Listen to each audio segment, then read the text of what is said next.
केदारनाथ आपदा हिमालय के आधुनिक इतिहास की सबसे महत्वपूर्ण घटनाओं में से एक है। आज से करीब 12 साल पहले जून 2013 में हुई इस त्रासदी में बहुत बड़ी संख्या में लोगों की जानें गई और भारी जान माल की क्षति हुई। वैसे तो ये आपदा राज्य के केवल एक हिस्से तक ही सीमित नहीं थी, लेकिन क्षति का और मौत का सबसे ज्यादा तांडव केदारनाथ के इलाके में हुआ। जहां एक ओर सोनप्रयाग और गौरीकुंड में भारी तबाही हुई, वहीं केदारनाथ से महज 6 किलोमीटर की दूरी पर स्थित रामबाड़ा पूरी तरह से बर्बाद हो गया और उसका नामो निशान मिट गया। नमस्कार, मेरा नाम है हृदय जोशी और आप देख रहे हैं इको एंड एनर्जी टॉक, वो यूट्यूब प्लेटफॉर्म जहां पर आप क्लाइमेट चेंज और साइंस जैसे महत्वपूर्ण विषयों पर वीडियो देखते हैं जिनका सीधा सरोकार आपकी जिंदगी से है। आपने अभी तक अगर इस यूट्यूब चैनल को सब्सक्राइब नहीं किया है तो इसे जरूर सब्सक्राइब करें और हो सके तो इसे ज्वाइन भी करें। केदारनाथ आपदा के वैसे तो कई पहलू हैं, लेकिन एक सबसे महत्वपूर्ण और निर्णायक पहलू जिसने इस आपदा की आखिरी चोट की वो था केदारनाथ मंदिर से थोड़ी और अधिक ऊंचाई पर बसी चौराबरी झील, जिसे गांधी सरोवर भी कहा जाता है। कोई 4000 मीटर की ऊंचाई पर बसी इस झील में चौराबरी ग्लेशियर का पानी लगातार जमा होता रहता था, जिसकी वजह से यह झील उस वक्त आबाद थी। आप जानते हैं कि हिमालयी क्षेत्र 10,000 से ज्यादा छोटे बड़े ग्लेशियरों का घर है। चौराबरी ग्लेशियर इन्हीं में से एक है। वक्त बीतने के साथ चौराबरी ग्लेशियर ग्लोबल वार्मिंग और तापमान वृद्धि जैसे कारणों से पीछे हटता गया, लेकिन अपने पीछे बहुत बड़ा मोरेन यानी मलबे का पहाड़ छोड़कर गया और इसी से बनी चौराबरी लेक। मैंने इस 2013 की इस आपदा को काफी सघनता से कवर किया और इस पर पुस्तक लिखी। पहले तुम चुप क्यों रहे केदार के नाम से, और उसके बाद वही किताब अंग्रेजी में रेज ऑफ द रिवर के नाम से आई। इस किताब को लिखने की जो प्रोसेस है उसमें मैंने कई वैज्ञानिकों और भूगर्भ शास्त्रियों से बात की। इस पुस्तक को लिखने के कुछ वक्त बाद 2017 में मैंने Wadia institute of Himalayan geology के ग्लेशियर साइंटिस्ट डीपी डोभाल के साथ चौराबरी लेक तक ट्रैक किया। जो जानकारी मिलती है उसके मुताबिक असल में 2013 में चौराबरी लेक का आयतन यानी इसका वॉल्यूम लगातार बढ़ रहा था। आपको ये मालूम ही है कि हिमालयी क्षेत्र में बहुत सारी हिमनद झीलें ग्लेशियर लेक्स हैं, जिनमें थोड़ा बहुत पानी होता है और ज्यादातर वक्त वो जमी रहती हैं। लेकिन जैसे जैसे क्लाइमेट चेंज का प्रभाव बढ़ रहा है, इन झीलों में पानी का वॉल्यूम यानी उनका आयतन भी बढ़ रहा है और साल के ज्यादातर वक्त अब ये झीलें बनी रहती हैं यानी जमी हुई नहीं होती, और इनके बढ़ते वॉल्यूम के कारण इनके फटने का खतरा हमेशा बना रहता है, जिस कारण हिमालयी क्षेत्र में बाढ़ आ सकती है। इसी को अंग्रेजी में ग्लेशियर लेक आउटबर्स्ट फ्लड यानी ग्लॉफ भी कहा जाता है।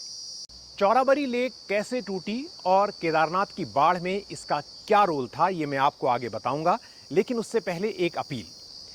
इको एंड एनर्जी टॉक एक ऐसा प्लेटफॉर्म है जहां पर कमेंट्री नहीं बल्कि तथ्यों के साथ मैं ग्राउंड रिपोर्ट और रिसर्च एक्सप्लेनर लेकर आता हूं, जैसा कि एक आप अभी देख रहे हैं। इसलिए हमें सहयोग करने के लिए इस चैनल को सब्सक्राइब और ज्वाइन करना ना भूलें। अगर हो सके तो कमेंट सेक्शन में सुपर थैंक्स के ऑप्शन के साथ आप हमारी आर्थिक मदद भी कर सकते हैं।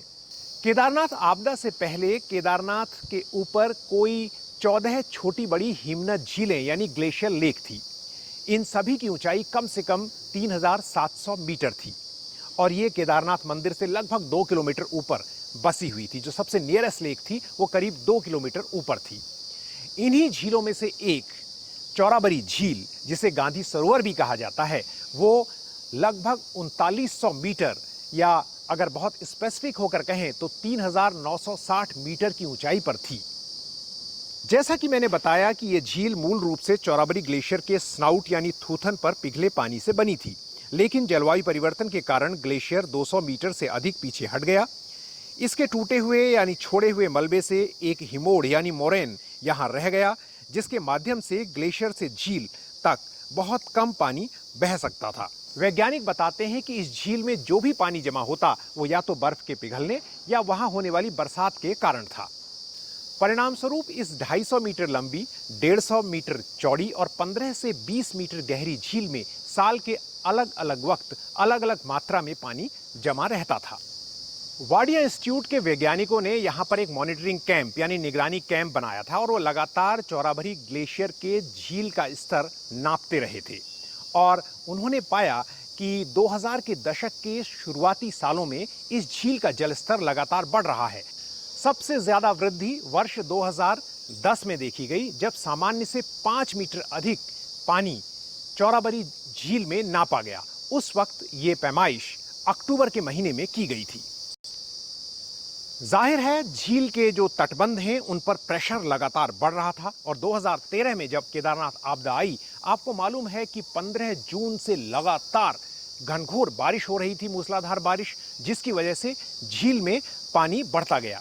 जो वाडिया इंस्टीट्यूट के साइंटिस्ट हैं उन्होंने 24 घंटे के अंदर 315 मिलीमीटर बारिश उस दिन रिकॉर्ड की थी, केदारनाथ आपदा से ठीक पहले। और उस वक्त इस झील का जल स्तर 7 मीटर सामान्य स्थिति से 7 मीटर ज्यादा हो चुका था, यानी झील के तटबंध काफी दबाव में थे। इतनी ऊंचाई पर इस तरह की बारिश पहले नहीं देखी गई थी, या कह सकते हैं बहुत असामान्य थी और कभी कभार ही ऐसे मौसमी घटनाएं देखी जाती हैं। वैज्ञानिकों ने इसको उस वक्त के मौसमी कारकों से जोड़कर और जलवायु परिवर्तन से जोड़कर देखा और समझाया। डॉक्टर डीपी डोभाल ने कई वर्षों तक चौराबाड़ी लेक के व्यवहार का अध्ययन किया था और उस दिन जब डॉक्टर डीपी डोभाल, जाने माने ग्लेशियोलॉजिस्ट, मेरे साथ चौराबाड़ी लेक तक पहुंचे तो वहां पर उन्होंने मुझे चौराबाड़ी लेक के फटने के कारणों को समझाया। डॉक्टर डोभाल के मुताबिक 17 जून की सुबह झील में एक बहुत बड़ा हिमस्खलन यानी एवलांच आया और तटबंधों पर बहुत दबाव बना। झील में पहले से ही सामान्य से बहुत अधिक पानी था और लगातार बारिश ने इसके तटबंधों को कमजोर कर दिया था, वो पोपले हो गए थे। दबाव के अचानक बढ़ने से मोरेन तटबंध टूट गया और झील कुछ ही मिनटों में खाली हो गई, जिसमें पानी के साथ बड़ी मात्रा में मलबा और बड़े बड़े पत्थर भी बहकर आए। आपदा के बाद एक रिपोर्ट तैयार की गई जिसमें ये कहा गया कि 5 से 10 मिनट में ही उतनी बड़ी चौराबाड़ी लेक पूरी तरह से खाली हो गई और जो कैलकुलेशन की गई, गणना की गई, उसके हिसाब से करीब 10 मिनट में ही मंदाकिनी नदी जो केदारनाथ के साथ बह रही थी, उस वक्त उस नदी में 262 मिलियन लीटर पानी आया, यानी 26 करोड़ लीटर से ज्यादा पानी उस वक्त मंदाकिनी नदी में जुड़ गया।